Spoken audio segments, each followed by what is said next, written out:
Okay, in this section 5-7, we're coming to the topic of dilation, which is the last type of transformation that we are going to study. And so, what is a dilation? It's going to be a size change. So in order to perform a dilation, we need to know what the scale factor is, okay? And we also need to know the center of dilation. All right, so just like the center of rotation is the place where the figure rotates around, the center of dilation is the point where the figure gets bigger or smaller around. Okay. Now, scale factor. Let's talk about that. It's a number that measures the size change. It's a number that measures the size change, and it's always written as the new length over the old length. The new length divided by the old length gives you the scale factor. Okay. Another vocabulary word we need to look at is called isometry. That's a transformation where the pre-image and the image are congruent. Okay, so in other words for isometry is congruence transformation, is sometimes it's referred to as a congruence transformation. Okay, now of the ones that we've studied so far, all right, let's say a translation, when you slide it, okay, is the image before congruent to the image after? Yes, it is. So that's translation is a congruence transformation. What about when you flip it? Are the two triangles still the same size and same shape? Yes, it's a congruence transformation. What about rotation? When I rotate it, okay, does it change size or shape? No, it's still congruent. So all of those are congruence transformations.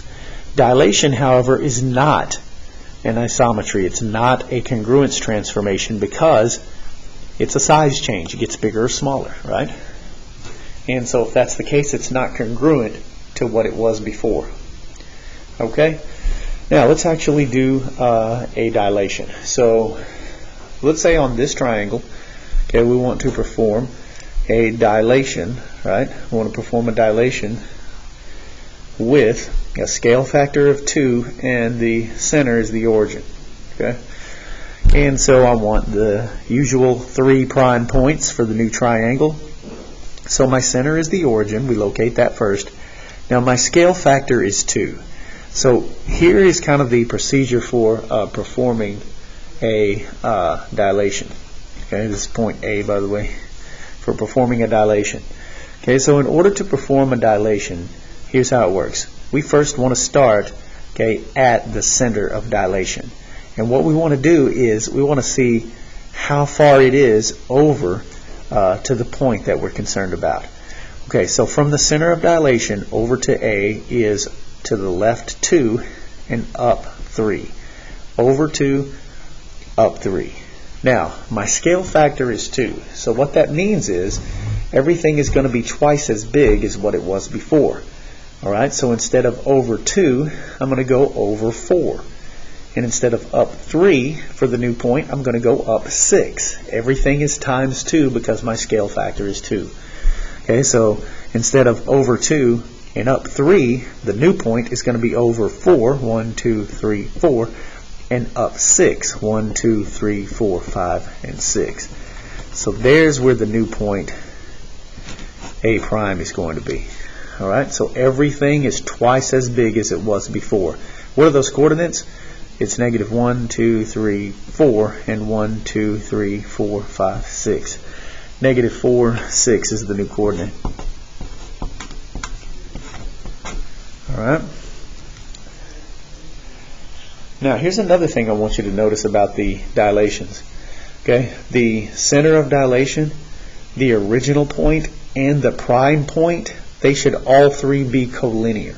They should be all in the same line. If they're not collinear, then you did not do the dilation correctly. They have to be lined up. The center of dilation, the original point, and the prime point, they have to be collinear. Alright? If they're not, like I say, you didn't do it correctly. Okay, so that's a way to double check to see if you're on the right track or not. See if they are all lined up. Alright, so what about B prime? So again, the procedure is start. Everything starts from the center of dilation. Alright, so how far is it over to B? Well, it's over 2 and down 1. Over 2, down 1. My scale factor is 2, so everything is going to be twice as big. So instead of over 2, I need to go over 1, 2, 3, 4 times 2. Instead of down 1, I need to go down 2, twice as much. Alright, so everything is twice as big, times 2.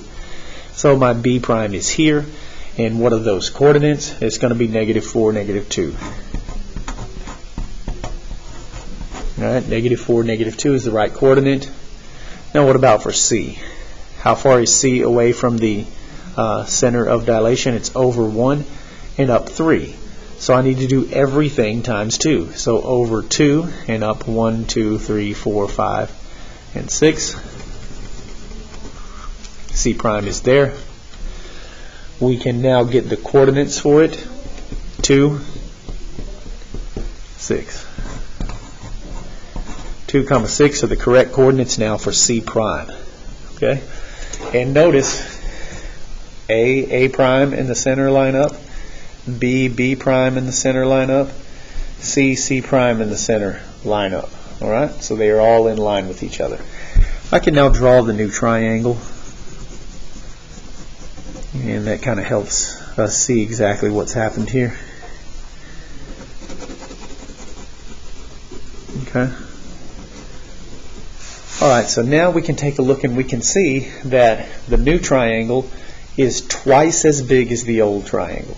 Here's the original triangle, here's the new one, twice as big, dilation with a scale factor of 2. Everything got twice as big.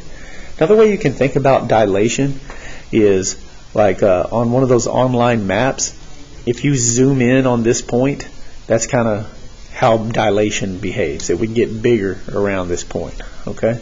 Like if you took this spot and zoomed in on it on the map, then this triangle would get bigger, kind of like this, in this way. Okay, so that's another way you can kind of relate it as far as the way dilation works. All right. Let's see. Anything else I wanted to point out here? Nope. I think we're ready now to write the rule.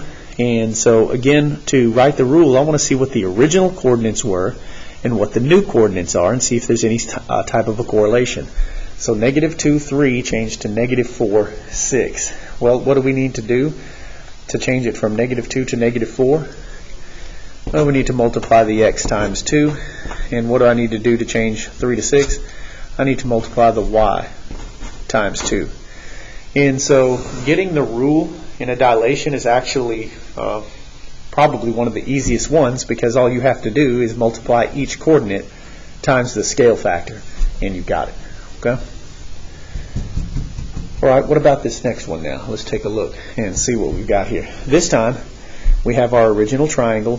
The dilation now has a scale factor of 1/2, which, by the way, remember, if the scale factor is greater than 1, it's going to get bigger.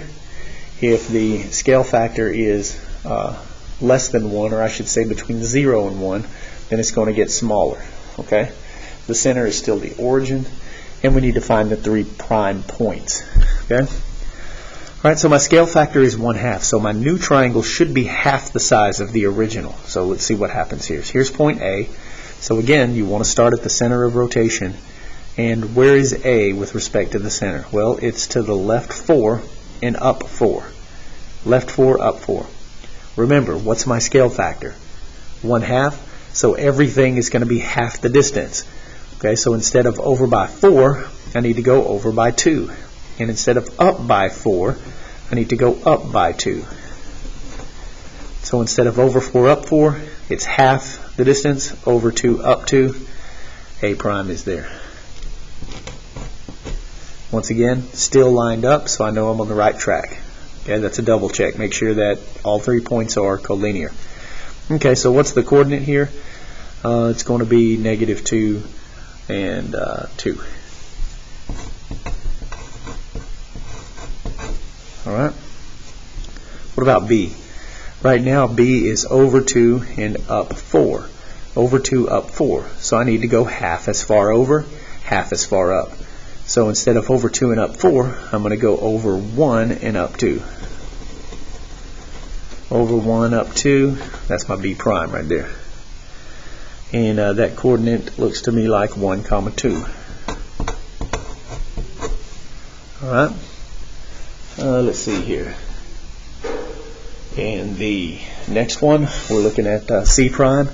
So where is C with respect to the center of dilation? Remember, everything counts from the center of dilation, not from the point. So be careful. So it's to the left by 1, 2, 3, 4, down by 1, 2, 3, over 4, down 3. Alright, now, this one's a little bit different. So instead of over 4, I go half the amount, 2, no problem. But what's half of 3? Well, half of 3, it doesn't land right on a integer coordinate. Okay, half of 3 is 1.5. So I need to go down 1.5. And that's actually where point C prime is going to land. Alright? So the coordinates for C prime are actually -2, -1.5. Half of 3 is 1.5. Alright? So it is possible to have a decimal coordinate as an answer. Okay? So don't let that scare you. Let's go through and, well, we can go ahead and write our triangle out. Draw it in. And we notice that the new triangle, that should be a prime there, don't forget that, is half the size of the other triangle. Okay? And all of my points line up like they're supposed to, collinearly, and so that's an indication that we have done it correctly. Alright? Let me see here. Okay, what about the rule, though? So what we want to do is we want to see how -4 became -2, 2. And remember what we said earlier, all you have to do is multiply each coordinate by the scale factor when you're writing the rule. So it's going to become 1/2 x, 1/2 y. And that's all there is to that. Okay? Alright, so there you go. That concludes the lesson for 5-7.